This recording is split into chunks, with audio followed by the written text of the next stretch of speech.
terlihat dengan jelas? Udah. Ya, siap. Ya, jadi ketemu lagi ya sama saya dan insya Allah ini adalah kuliah penutup nutrisi dan ini akan masuk dalam materi UAS, tapi saya belum diminta untuk soalnya, jadi berdoa aja nanti soalnya mudah-mudah ya. Baik, jadi hari ini kita akan sedikit belajar tentang stroke dan epilepsi. Apakah adik-adik di sini sudah pernah belajar stroke dan epilepsi? Ya, Mas. Sudah di KMB sudah diajarkan atau belum?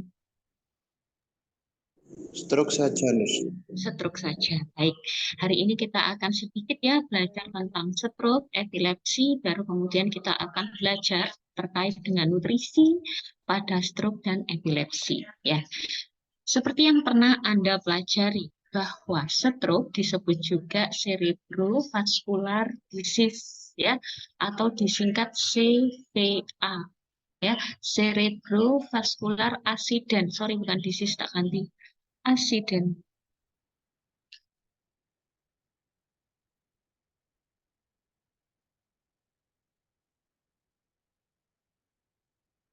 Jadi ini adalah kondisi gawat darurat yang terjadi ketika pasokan darah, jadi harusnya darah itu kan mengalir ya, dari jantung ke otak, dari jantung ke seluruh tubuh, membasahi seluruh otak dengan penuh darah. Nah, tetapi pada stroke, darah itu nggak nyampe ke sini adik-adik. Ya, darahnya nggak nyampe ke sini. Bisa jadi karena pembuluh darahnya pecah, atau kita sebut stroke hemoragi, atau ada sumbatan. Nah, sumbatan ini biasanya disebabkan karena lemak atau klot dari pembuluh darah. Jadi kadang kan pembuluh darah itu bisa membeku ya. Nah, pembuluh darah yang membeku di otak itu sangat berbahaya, sehingga jika orangnya masih muda, maka kita akan reparasi pembuluh darahnya itu. Tentu kalau kita mau mengoperasi stroke, ya, ini kita harus membelah dulu tulang tengkorak kita yang sangat keras itu. Nah, terus kita benahi pembuluh darahnya yang sobek kita jahit ya. Terus kemudian yang ada klotnya kita ambil. Nah, jadi kita mengenal ada dua jenis stroke yaitu stroke iskemik dan stroke hemoragik. Dan ini nanti kasusnya akan sangat banyak ketika kita ada di stroke unit. Stroke unit nanti kita akan ketemu dengan kasus-kasus stroke yang sangat beragam ya. Dan kalau kita melihat otak kita ada dua belahan, yaitu belahan kanan dan belahan kiri. Jika belahan kanan yang bermasalah, maka bagian tubuh sebelah kiri yang akan bermasalah. Demikian sebaliknya, jika seperti ini ya perutnya sebelah kiri, maka yang bermasalah adalah sebelah kanannya si pasien. Baik, kemudian otak itu kan harus dialiri darah ya. Ketika otak itu tidak mendapatkan aliran darah, maka di dalam darah ini tidak akan ada oksigen. Maka oksigen yang nyampe ke otak juga tidak ada. Artinya otaknya akan mengalami kekurangan oksigen. Dan ketika dia kekurangan oksigen, dia akan mengalami iskemia. Apapun sel di dalam tubuh kita yang mengalami iskemia, mereka akan mengalami kematian sel. Dan apabila sel otak kita mati, ya, maka apa yang terjadi? Yaitu terjadi kerusakan pada fungsi sel yang ada di bagian otak itu. Jadi jika di bagian frontal, maka fungsi frontalnya terganggu. Jika di bagian otak kecil, maka fungsi otak kecil atau keseimbangannya terganggu. Jadi sangat krusial ketika seseorang mengalami gangguan CVA dan mungkin yang sering kita jumpai adalah CVA pada lansia ya.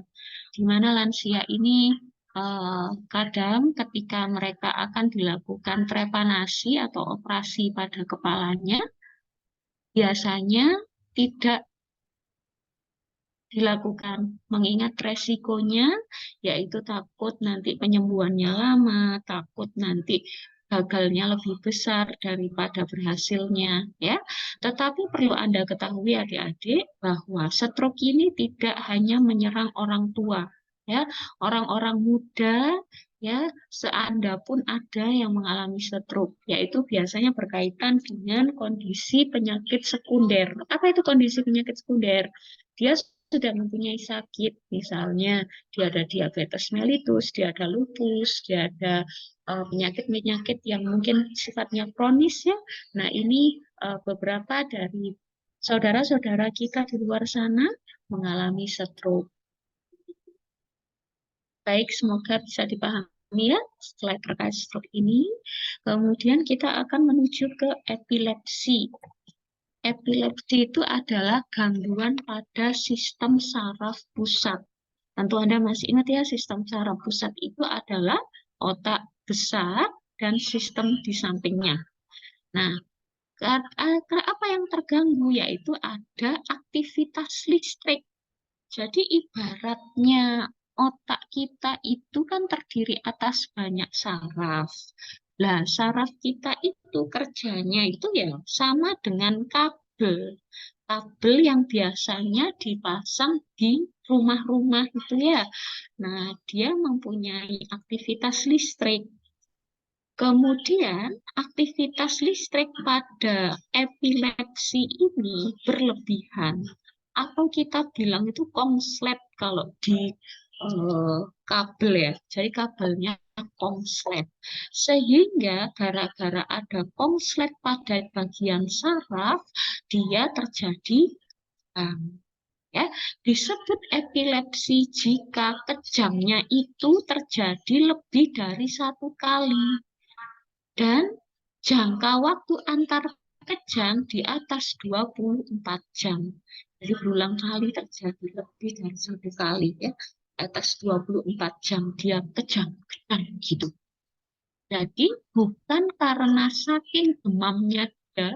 Jadi orang yang demam ini juga mempunyai resiko kejang. Saya demamnya 39 derajat ke atas. Nah, tapi ini bukan karena demam, tetapi karena penyebab yang tidak diketahui atau idiopatik. Nah, itu adalah epilepsi. Kalau kita bisa bilang epilepsi murni atau epilepsi idiopatik. Sedangkan ada jenis lain dari epilepsi, yaitu epilepsi yang disebabkan oleh penyakit lain, seperti penyakit apa ya? Ya, kita bisa contohkan autoimun juga, ini bisa menyebabkan epilepsi simptomatik. Nah, epilepsi ini jika tidak segera diobati bisa menyebabkan stroke. Ya, jadi harapannya kita bisa mencegah atau mengobati sejak dini jika ada tanda-tanda epilepsi yang terjadi di sekitar kita. Baik, mungkin sampai di sini dulu dari dua slide ini. Apakah ada yang ingin didiskusikan? Insya Allah aman, Nars. Oke, baik. Boleh kita review ya. Jadi tadi untuk berkaitan dengan stroke ada berapa macam adik-adik? Iya, Dua. Siapa apa saja tadi? hemoragik dan iskemik. Oke, apa bedanya hemoragik dan iskemik? Kalau hemoragik karena sumbatan, kalau hemoragik karena pecahnya pembuluh darah, kalau iskemik karena Iskemik penyumbat. Siapa yang bisa menyebabkan sumbatan pada iskemik?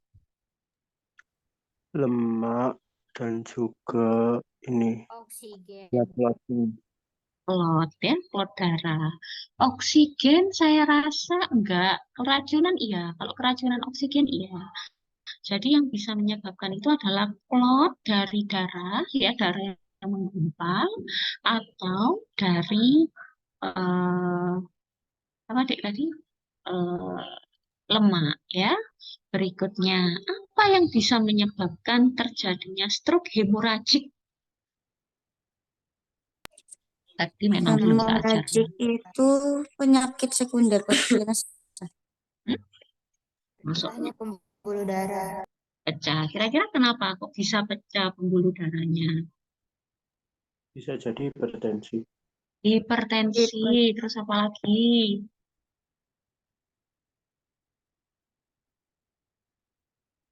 Selain hipertensi apa? Cedera.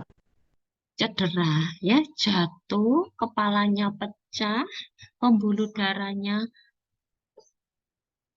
meluncur, ya, mengeluarkan darah. Nah, ini memang harus segera dioperasi.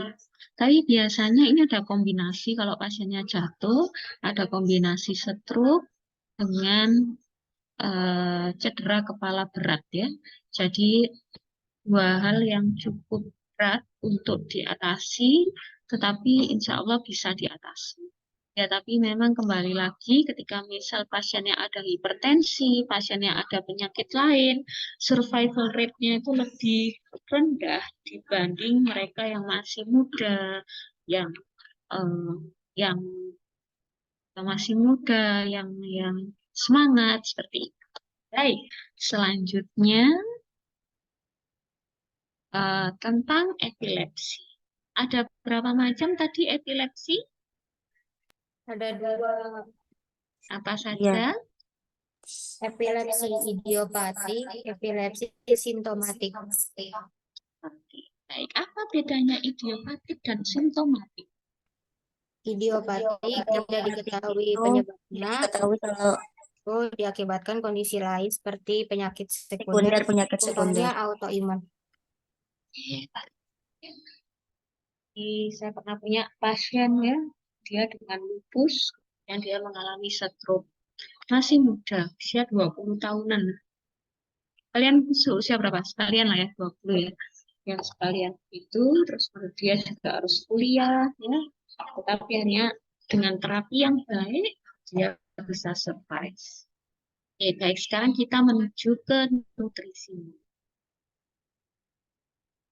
Oh iya, syaratnya untuk dia dibilang seepilepsi itu apa? Bukan kejang biasa itu apa bedanya epilepsi dengan kejang biasa? Jika terjadi Kejangnya itu udah lebih dari 1 kali dan waktunya 24 jam. Diingat-ingat ya sampai nanti jadi perawat, ya. Jadi harapannya ini bisa menjadi sesuatu yang kita ingat sampai nanti kita lulus.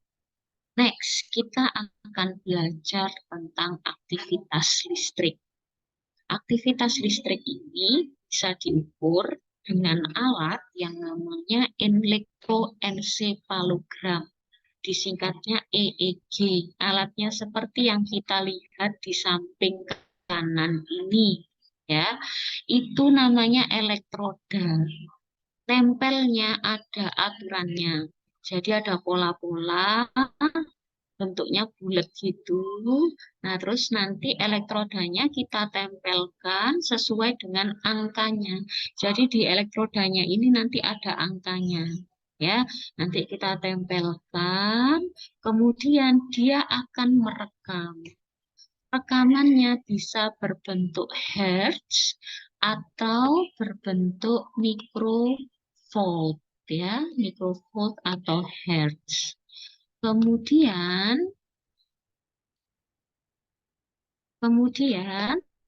menurut sumber bahwa jika dia ukurannya mikrovolt, biasanya terukur 70 sampai 100. Artinya, jika pada epilepsi bisa jadi meningkat berlebihan atau menurun berlebihan. Artinya dia di sini terjadi aktivitas otak yang berlebihan. Nah, tetapi untuk melihat apakah dia epilepsi atau bukan, tidak hanya dilihat dari angkanya, tetapi juga dilihat dari bagaimana bentuk gelombangnya. Apa saja yang dilihat? Yang pertama, gelombang tajam, atau di dalam EEG kita sebutnya sebagai sharp waves. Ya, kemudian gelombang seperti paku atau spike waves. Kemudian ada gelombang paku ombak, gelombang paku majemuk, atau gelombang paku lambat yang timbul secara paraksimal. Yang kedua, kita juga bisa melihat selain dari bentuk gelombangnya adalah gelombang lambat terjadi saat irama gelombang tidak teratur. Jadi ketika otak ini mulai menunjukkan gelombang yang tidak teratur, maka artinya di dalam EEG-nya dia akan menunjukkan gelombang yang sangat lambat jalannya, ya, atau irama gelombang lebih lambat dibanding seharusnya. Yang ketiga, kita bisa melihat dari amplitudonya. Jadi kalau amplitudonya bermasalah atau beda dari nilai seharusnya, maka di sini terjadi tegangannya sangat besar. Jadi kalau gelombangnya lambat, berarti gelombangnya sedang lambat, iramanya tidak teratur.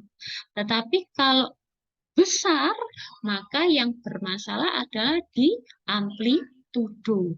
Ya, amplitudonya bermasalah berarti di situ ada gelombang yang sangat besar, tegangan yang sangat besar. Kalau kita bisa bilang tegangan satuannya watt ya biasanya, ya.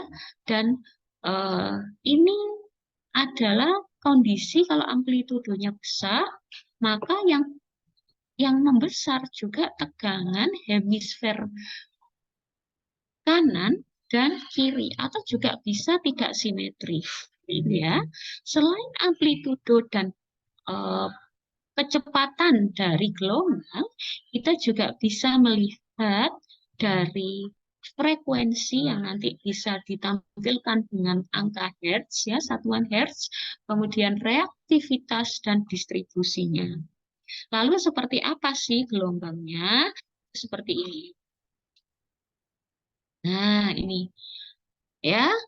Tugas kita nggak perlu untuk membaca ini karena sudah ada dokter spesialis saraf. Tapi nanti kalau Anda ya ingin belajar ini ya atau Anda sudah menjadi seorang nurse spesialis perawatan medikal bedah ya wajib bisa ini sama jiwa ya. Wajib bisa membaca ini. Ini adalah contoh hasil EEG pada pasien epilepsi. Yang kita lihat karena kita belajar adalah bagaimana polanya. Di garis pertama, apakah polanya sama? Ya. Nah, kayaknya polanya sama semua ya, tapi ada yang nggak sama nih. Nah, ini polanya nggak sama nih. Ya. Kemudian kecepatan gelombangnya, ada yang cepat, ada yang lambat ya. Kalau kecepatan gelombang tadi menunjukkan kelambatan aktivitas dari amplitudo tadi menunjukkan kecepatan besarnya tegangan ya. Frekuensi ditunjukkan dengan hertz, ini ya hertz ya. Sini kemudian ada reaktivitas dan distribusi. Nah, kalau kita lihat distribusinya itu adalah seperti ini, dan kita harus bisa baca mana yang masuk short waves, mana yang masuk spike waves, ya, mana ada yang spike dan wave, ya, ada yang polyspike and wave kayak gitu. Ya, ini kita melihatnya secara umum dan ada artinya.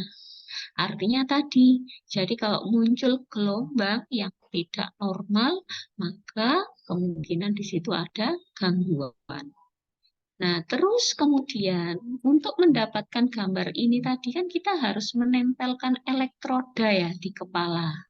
Elektroda ini kerjanya untuk mengukur fluktuasi tegangan yang timbul dari arus listrik di dalam otak. Nah, fluktuasi tegangan ini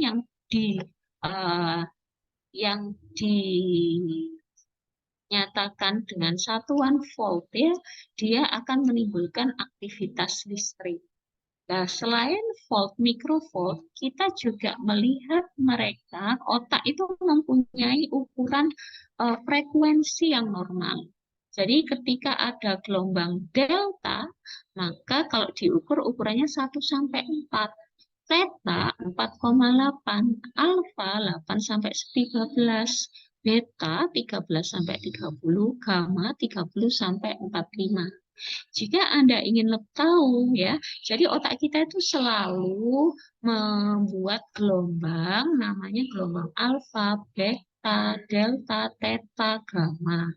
Ya, kemudian mereka punya fungsinya masing-masing.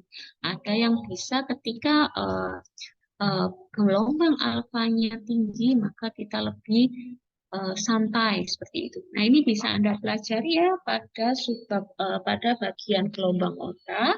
Namun hari ini fokus kita tidak belajar terkait dengan otak itu sendiri, tetapi lebih ke nutrisinya. Dan ini adalah selayang pandang terkait kondisi otak orang dengan epilepsi.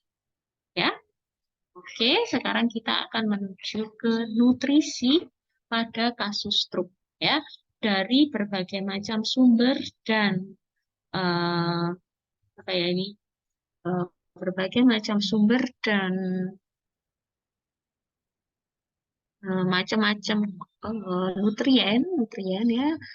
Ini saya rangkum jadi ada 1, 2, 3, 7, 8, 9, 11, 12. Ada 16 jenis makanan yang harus Anda pahami. Yang pertama adalah makanan-makanan yang bisa menyebabkan stroke. Kita sudah pernah belajar lemak ya sebelumnya. Jadi setelah dikaji, diteliti, tidak semua lemak itu menyebabkan stroke. Yang beresiko menyebabkan stroke itu adalah asam lemak jenuh. Masih ingat nggak dulu kalau asam lemak jenuh itu yang punya ikatan rangkap, apa yang punya ikatannya cuma satu, tunggal. Yang gandengan tangan dulu, ingat nggak? Dan lemak harus ada kandungan CHO, ya kan? Nah, di CHO itu kan ada ikatan gandengan tangan. Nah, kira-kira kalau lemak jenuh ini, dia harus bergandengan tangan atau tidak? Kalau jenuh ada rangkapnya nih. Kalau jenuh ada rangkapnya. Yakin? Jenuh itu yang baik apa yang jahat? Jahat. Yang jahat. Kalau jahat ada temennya nggak kira-kira? Ada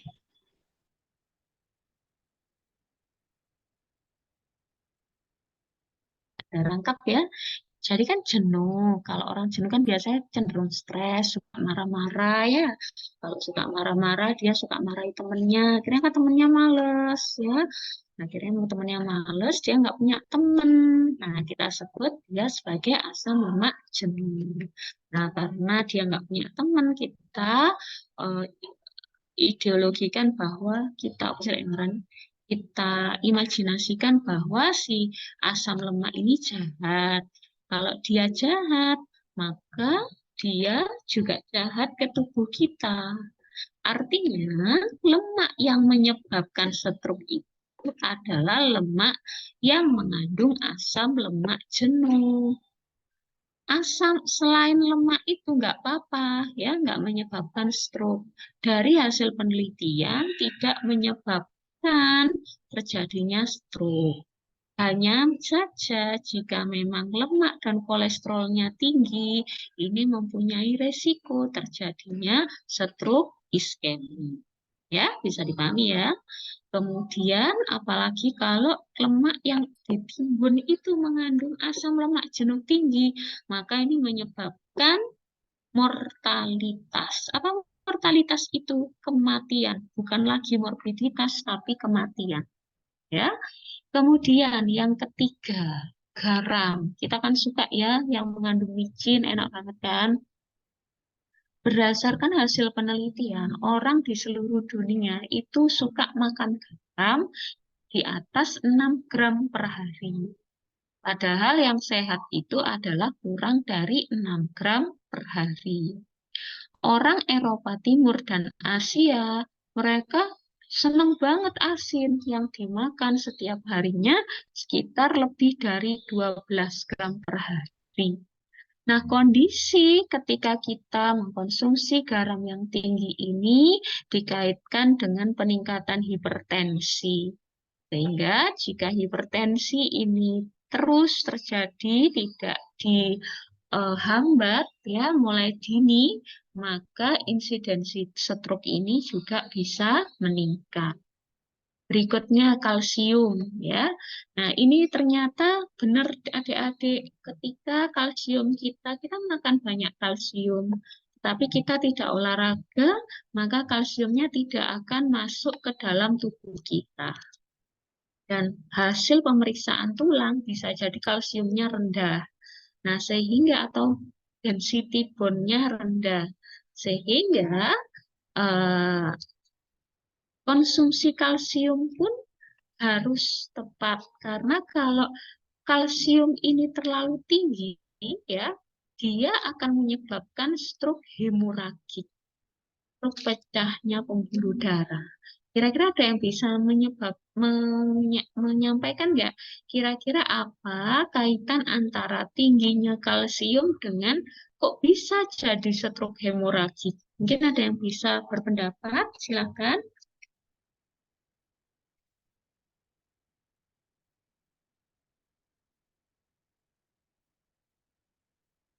Kenapa kira-kira? Kalsium tinggi itu kan bikin sumbatan. Tapi bukan sumbatan yang terjadi, tapi dia membuat pembuluh darah pecah. Yo, kira-kira kenapa?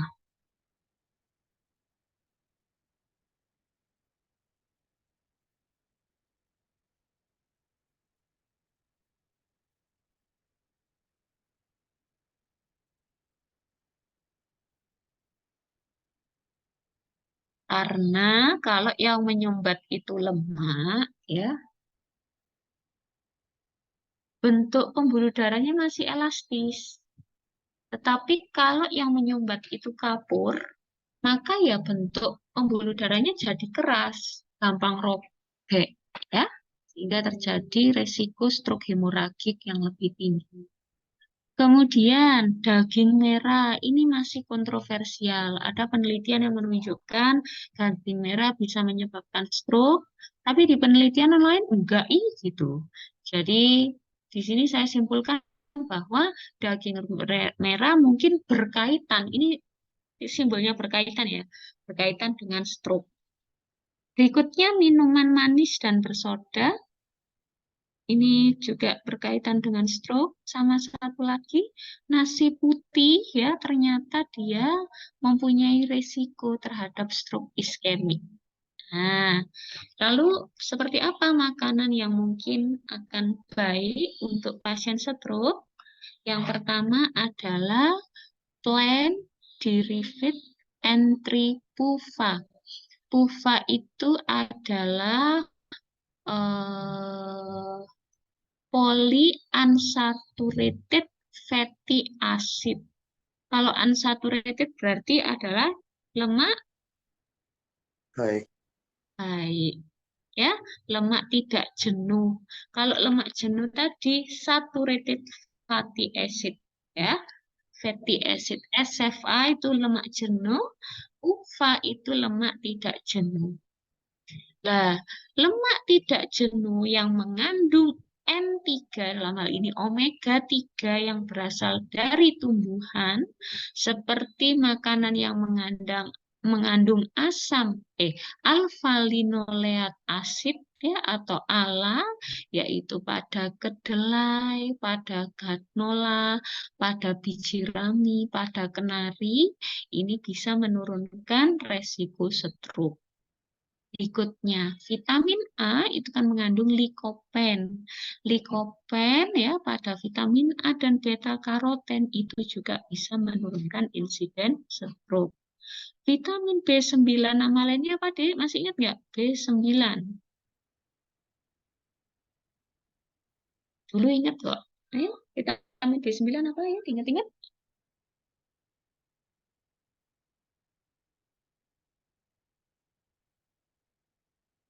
Asam folat, Mas. Asam folat. Vitamin B. Sorry, ini bukan B2, B12. Jangan ngantuk nih ngantuknya. Vitamin B12, nama lainnya?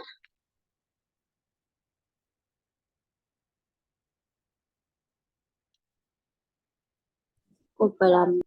Cobalamin, very good. Vitamin B9 dan vitamin B12 ini bisa menurunkan resiko stroke. Kemudian vitamin C itu mungkin menurunkan laju stroke. Kenapa mungkin? Karena ada penelitian yang bilang vitamin C bagus untuk stroke. Yang lain vitamin C enggak, dia bisa menyebabkan stroke loh pada penelitianku gitu. Ya, jadi kita ambil kesimpulannya di sana. Vitamin B ya, ini kan dia mempunyai efek neuroprotektif ya. Jadi vitamin D itu mempunyai neuroprotektif, antiinflamasi, sehingga dia terus antioksidan juga, jadi dia bisa menurunkan resiko stroke. Vitamin E juga bisa menurunkan stroke, khususnya resiko stroke hemoragik ya, dan juga stroke iskemik keduanya. Dan potasium ini juga bisa mencegah stroke ya. Jadi pilihlah garam yang mengandung potasium tinggi dibanding, bukan. Potasium itu banyak di pisang ya. Pisang itu juga bisa mencegah stroke. Kemudian konsumsi teh. Nah, teh ini adalah minuman nomor 2 yang paling banyak dikonsumsi oleh manusia di dunia. Nah, konsumsi teh lebih dari 3 cup per hari itu bisa menurunkan 21% risiko stroke ya. Tetapi juga perhatikan kalau memang kalian sudah banyak makan gula ya, jadi mungkin cukup teh saja tanpa gula. Tetapi kalau memang makannya kurang, boleh dikasih gula buat nambah asupan karbohidrat ya. Dan yang terakhir, whole grain ini dapat menurunkan insiden stroke. Mungkin itu berkaitan dengan stroke. Oh, ada satu lagi. Satu lagi ini. Jadi kita kan sering ya. Ini sorry saya belum sempat translate ya. Jadi kita akan pelajari bersama-sama. Pelan-pelan aja pasti kalian bisa. Jadi kita mengenal ada diet itu namanya DAS, diet Mediterranean, diet Western. Nah, ini adalah jenis-jenis diet yang dianut oleh manusia di dunia ini. Ya, satu yaitu DAS. DAS itu singkatan dari Dietary Approach to Stop Hypertension. Ya, jadi pendekatan diet untuk mencegah supaya tidak terjadi hipertensi atau menghambat atau menstop hipertensi itu namanya DAS ya. Dietary Approaches to Stop Hypertension. Ini contoh diet DAS itu terdiri atas buah ya, kemudian ada sayur, kemudian ada whole grain yang tadi baik ya untuk stroke ya. Kemudian ada kacang dan legumes. Legumes itu apa ya? Kemudian ada produk susu sapi yang low fat ya. Kemudian ada daging yang diproses atau daging merah. Kemudian minuman manis dan sodium. Campuran dari makanan ini disebut DAS dan dia dipercaya bisa menurunkan CVA atau stroke. Artinya di sini ada sodium yang tadi katanya kurang baik ya, garam ya, sweetened beverage ya seperti nasi dan sebagainya.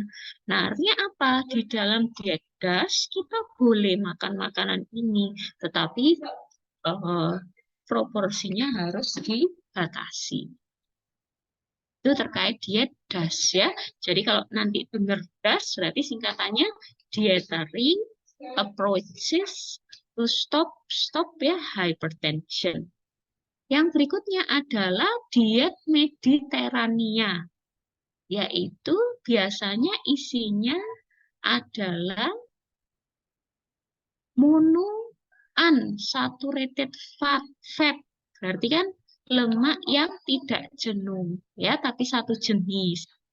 Kemudian ada protein dari tumbuhan, kemudian whole grain, ada ikan, kemudian Karena mungkin Mediterranean ini bukan di Indonesia ya. Jadi alkohol dibutuhkan untuk menghangatkan tubuh. Jadi dalam komposisi dietnya ada alkoholnya ya. Kemudian ada daging merahnya ya.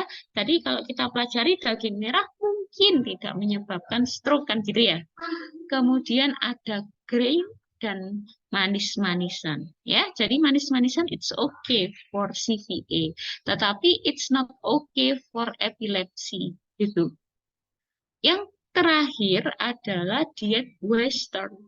Ini isinya adalah kalau Anda tahu porsinya orang Western itu gede ya. Kalau kita makan nasi Padang di sini 12.000, di sana harganya 200.000 ya. Jadi porsinya memang gede. Jadi kalau kita makan di sini satu porsinya kita ya satu piringnya kita, di sana 3 piring itu jadi satu porsi. Nah, kita sebut di sini high intake of vegetables.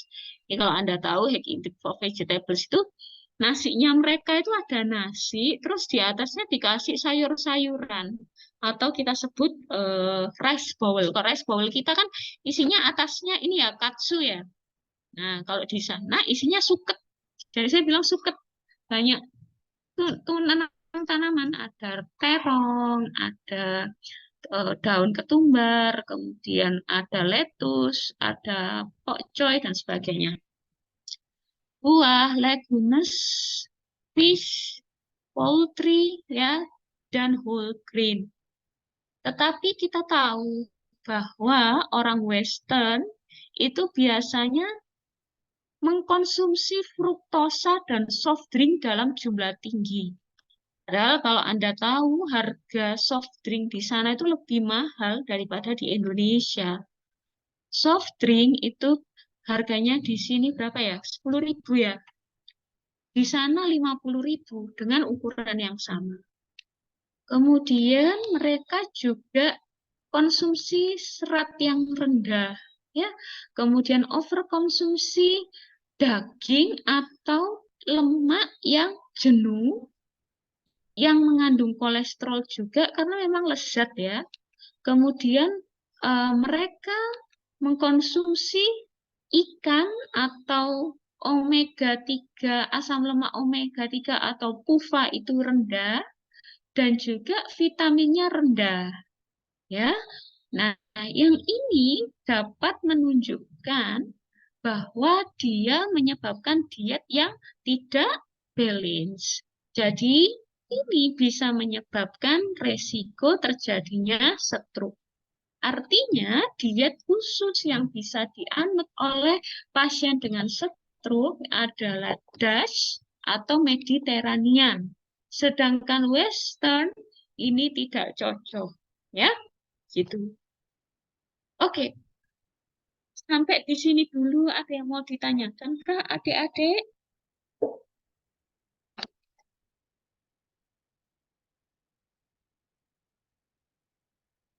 Tidak ada, jelas.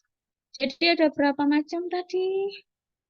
Diet ada berapa makanan tadi yang bisa kita ingat, yang tadi sempat saya sebutkan?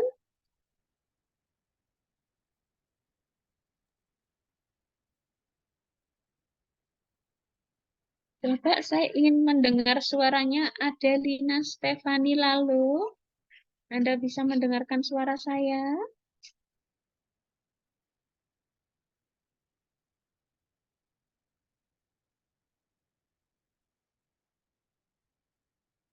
Adelina Stefani ya panggilannya ya? Stefani?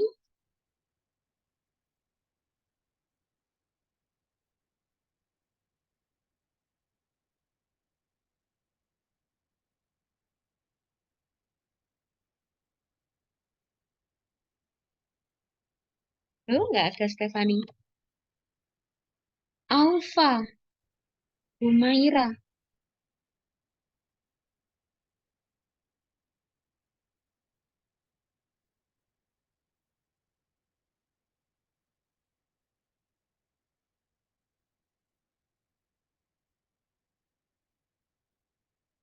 Alfa Umarira mana? Iya, nurse, maaf ini tadi Oke. keputus. Oke, baik. Minta tolong disebutkan tadi makanan yang oke, 5 saja. Untuk stroke apa aja?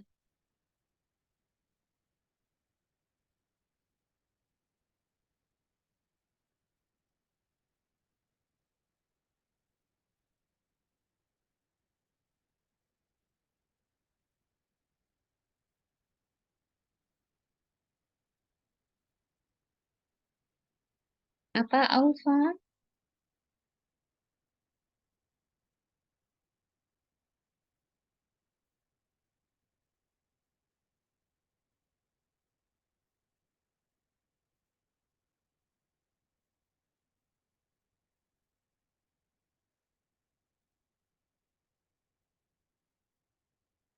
Oke, mungkin Bening bisa membantu. Ada makanan yang itu nurse boleh dikonsumsi sama stroke itu yang rendah lemak seperti low fat dairies, terus yang unsaturated fat, terus whole grain, sama tadi daging merah tapi itu masih ya itu masih kontroversial, sama Hmm, satu lagi lupa nurse. Itu aja. Oke, siapa yang bisa bantu? Satu lagi.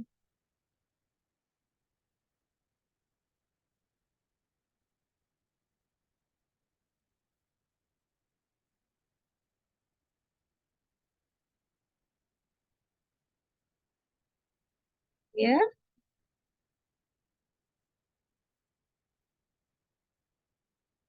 baik. Berikutnya saya akan memanggil Dani Suara. Mana suaranya Dani Suara? Halo Nurse ya. Oke, contohkan makanan yang tidak oke. Yang oke ya. Yang tadi yang tidak oke. Yang oke untuk pasien stroke.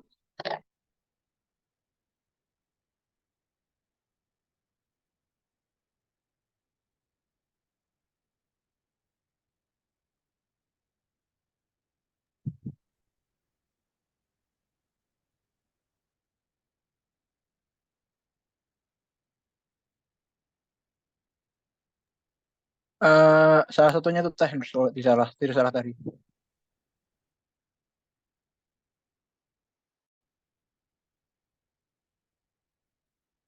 Apa aja sih? Sorry. Kalau tidak salah tadi teh. Terus apa lagi?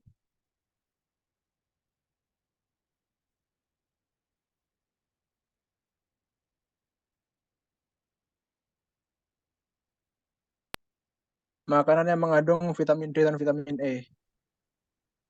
Oke. Dua lagi. Makanan yang mengandung lycopene dan pada vitamin A dan beta karoten. Terima kasih.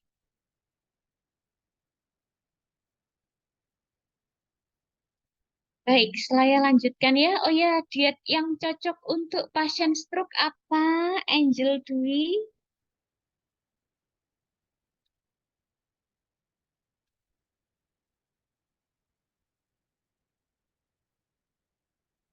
Angel.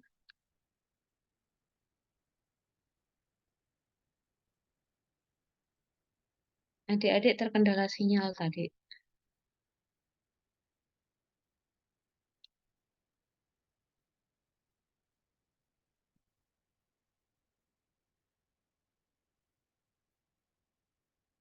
Oke, silakan.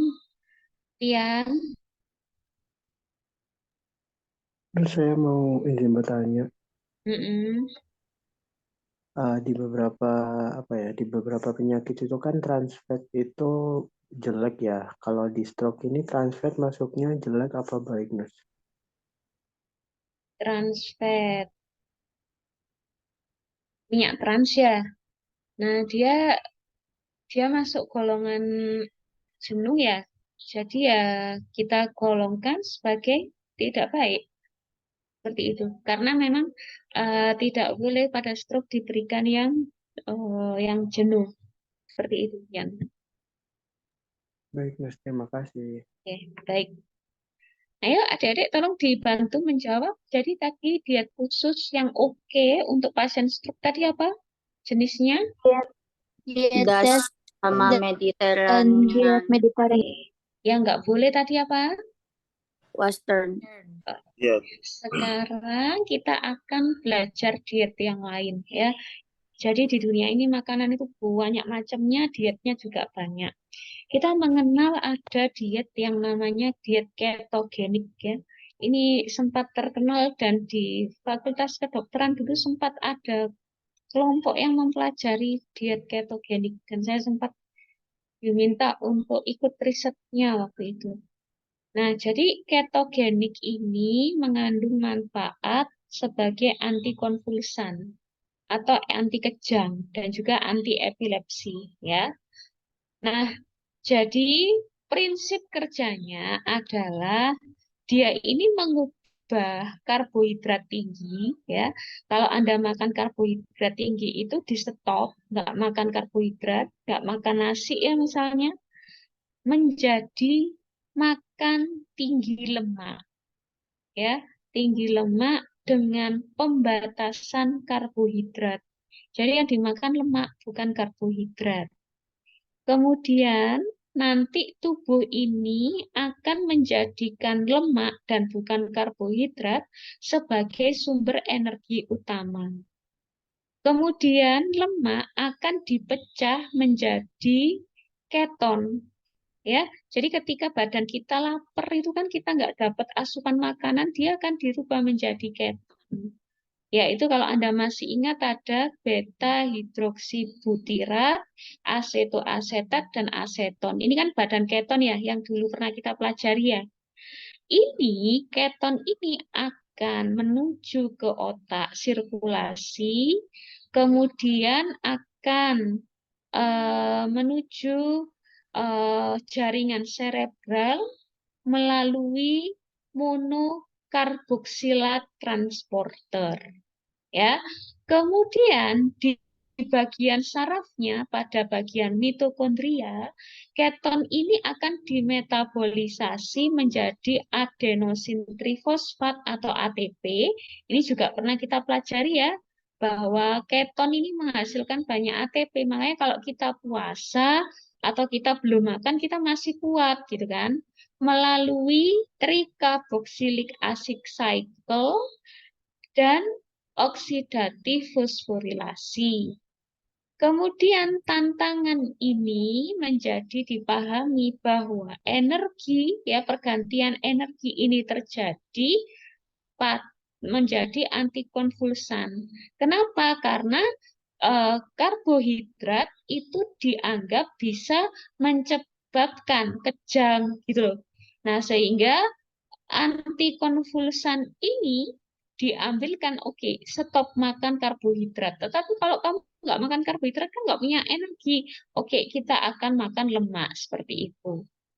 Nah, kemudian berdasarkan pathway biokimianya, kejang ini dapat disupresi ya, dan mekanismenya ini ya dapat dijelaskan melalui diet ketogenesis ini ya, yang dia mempunyai efek antikonvulsan ya, dan dia bisa memberikan energi melalui ATP tadi, siklus Krebs ya, dan dia juga meregulasi saraf dan eksitasi dari sinap.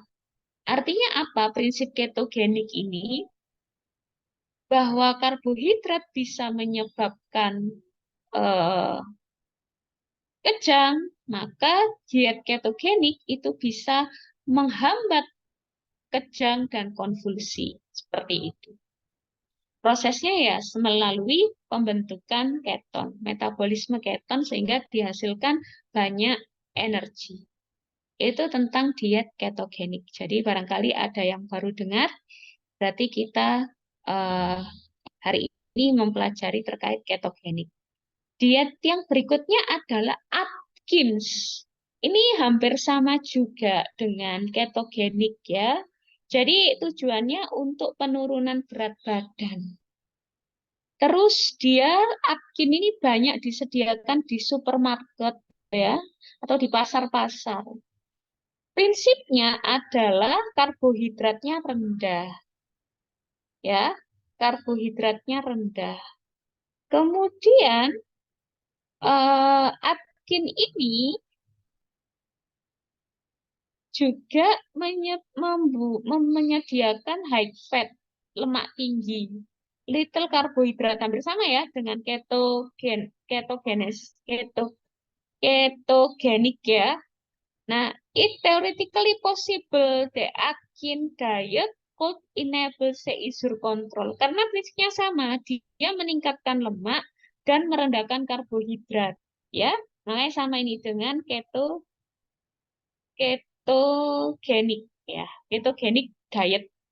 Nah, perbedaannya itu adalah, jadi mereka sama tapi berbeda. Apa perbedaannya? Atkin tidak membatasi kalori. Jadi dia yang penting lemaknya tinggi, karbohidratnya rendah. Kalau ketogenik itu karbohidratnya dibatasi, di stop, nggak makan nasi, tapi makan lemak kayak gitu.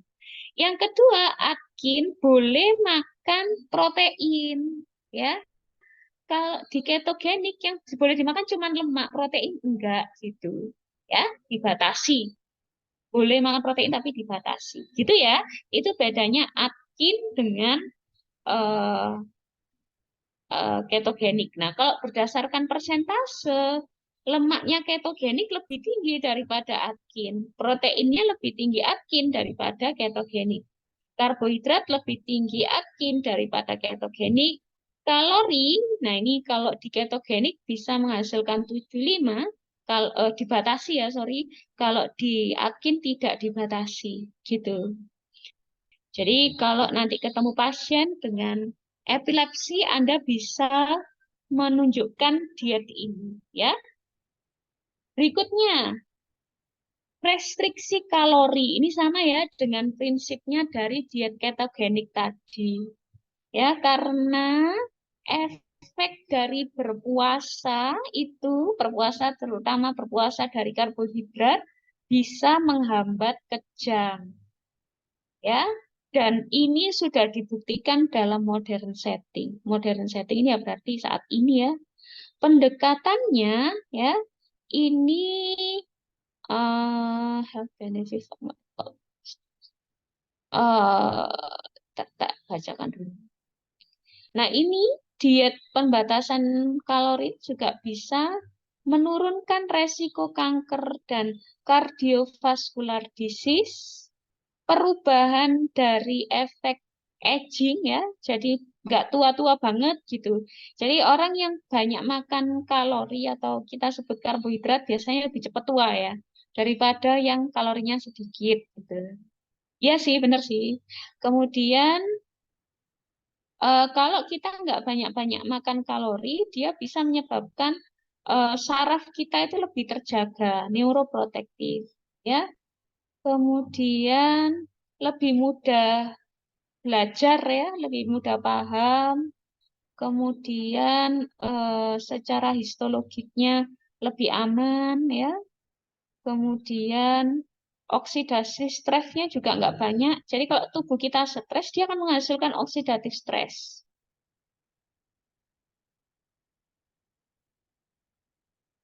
Intinya, dari slide ini, pembatasan kalori itu tidak hanya bermanfaat untuk epilepsi, tetapi juga untuk tubuh yang sehat. Tetapi yang dimaksud pembatasan ini ya ojo sampai kalian nggak makan kalori, karena tubuh kita juga perlu kalori, ya, terutama untuk beraktivitas, dan itu ada hitungannya kan waktu kita belajar ya kemarin penghitungan nutrisi. Berikutnya PUFA, ya, polyunsaturated fatty acid atau asam lemak tidak jenuh. Nah, asam lemak itu kan berfungsi untuk perkembangan sistem saraf. Yang digunakan biasanya adalah PUFA rantai panjang. ya pada omega 3. Biasanya kita temukan PUFA omega 3 ini di fish oil. Nah, sekarang banyak sih dijual fish oil ini ya. Nah, ini bisa bermanfaat untuk saraf kita. Nah, terus di mata itu kan yang mengandung banyak saraf kan retina. Jadi retina juga bisa terjaga, ya. Kemudian membran saraf itu juga terjaga. Perkelakuan dan kognisi kita, cara berpikir dan juga tingkah laku kita itu juga bisa terjaga. Nggak lost doll gitu loh. Kalau kita bisa menjaga saraf kita dengan baik. Nah, kemudian kalau kekurangan PUFA, biasanya kita susah konsentrasi. Nah, mungkin kalau adik-adik saat ini mau UAS sedang butuh konsentrasi, bisa tuh diminum PUFA ya, atau behavior, atau gangguan struktur otak. Konsumsi PUFA omega 3 ya, ini juga bisa bermanfaat untuk penyakit Alzheimer ya. Kemudian dia juga memudahkan pathway signaling. Signaling itu kalau saya pernah ngajarin adik-adik yang gambar metabolisme lemak, terus dia jalan-jalan. Nah, itu namanya signaling ya. Dari satu tempat ke tempat yang lain. Nah, dari tempat yang lain dia membuat misalnya reseptornya bergerak, kemudian pintunya terbuka. Nah, itu namanya signaling. Ya.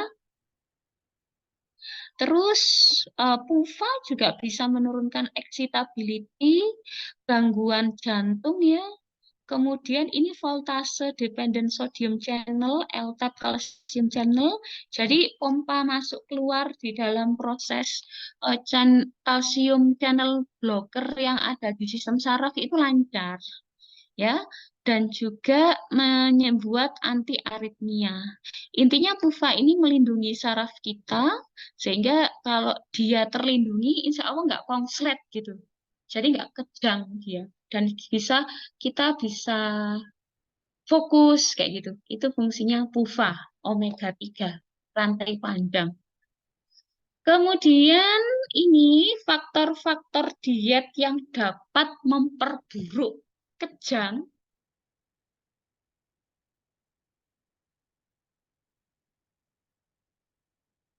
Glutamat,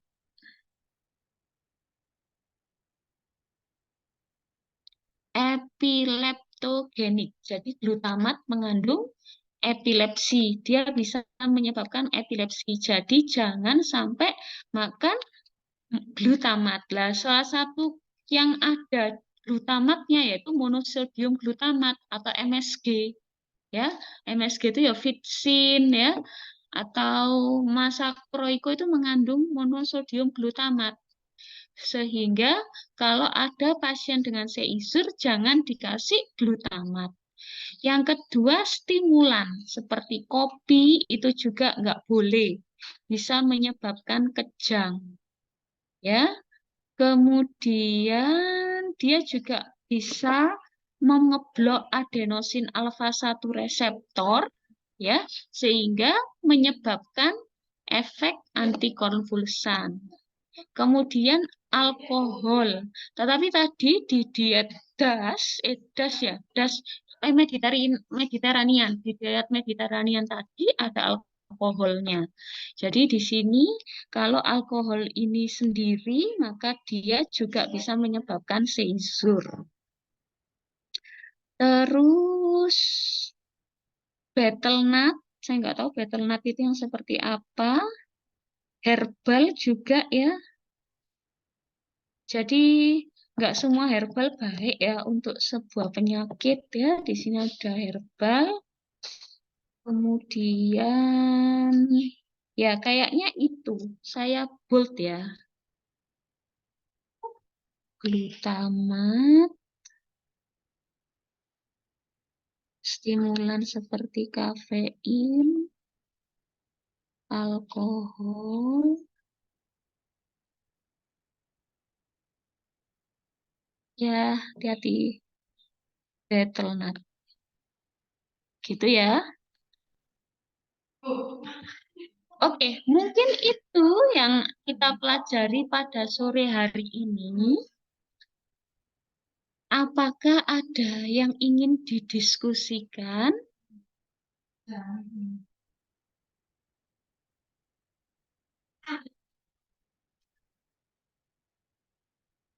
Monggo, jika ada yang ingin didiskusikan, kita diskusikan. Sebelum kita akhiri kelasnya.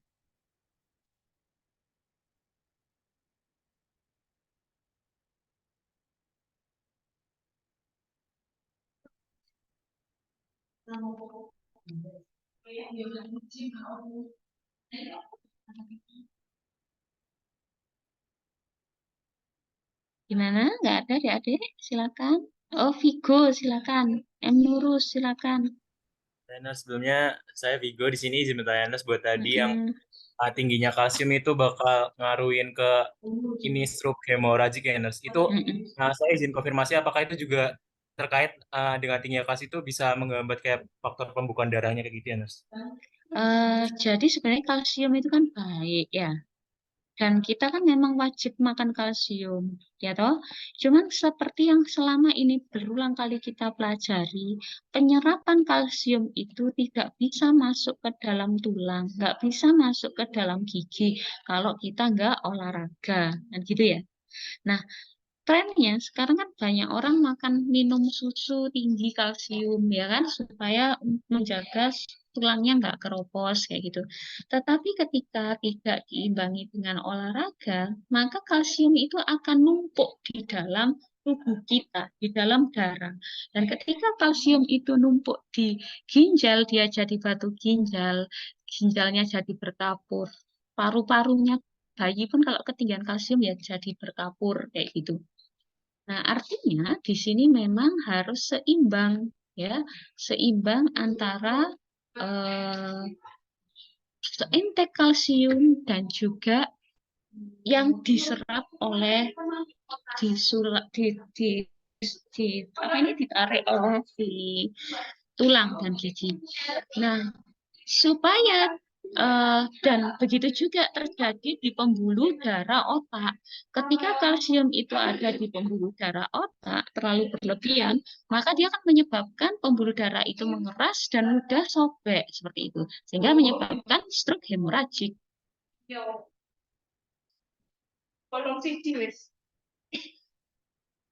Baik Nas sudah menjawab. Terima kasih Nas. Terjawab? Oke. Ya Nas sudah sangat terjawab. Oke. Oke. Ini slide-nya saya kirim ke Zoom, nanti saya unggah ke VLM.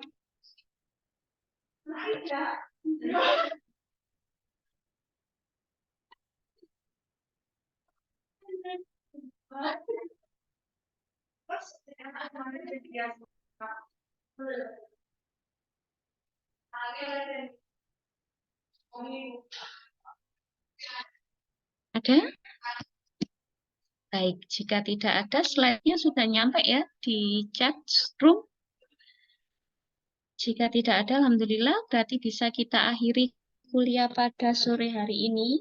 Terima kasih atas perhatiannya. Nanti presensinya saya isikan. Selamat menyiapkan diri untuk UAS. Semoga sukses. Saya akhiri. Wassalamualaikum warahmatullahi wabarakatuh. Terima kasih. Terima kasih.